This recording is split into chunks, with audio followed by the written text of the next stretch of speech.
शिवसेना पक्षप्रमुख उद्धव ठाकरे आणि त्यांच्या शिवसैनिकांसाठी एक आनंदाची आणि महत्त्वाची बातमी समोर आलेली आहे।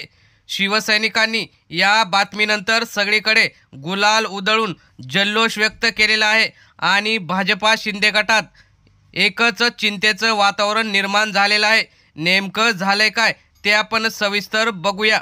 उद्धव ठाकरे यांचे उपनेते आणि वजीर म्हणून ओळखले जाणारे नाशिक जिल्ह्यातील शिवसेना उपनेते अद्वै हिरे पाटील यांना काल जामीन मंजूर झाला। शिंदे गटाचे मंत्री मालेगावचे आमदार दादा भुसे यांचा पराभव करण्याची शपथ घेणारे अद्वै हिरे पाटील यांना घोटाळ्याच्या आरोपाखाली गेल्या 7 ते 8 महिन्यापासून त्यांना अटक केली होती। मात्र आता निवडणुकीच्या 2 महिने अगोदरच ते बाहेर आल्याने आता दादा भुसे शिंदे गट आणि भाजपामध्ये चिंतेचे वातावरण आहे।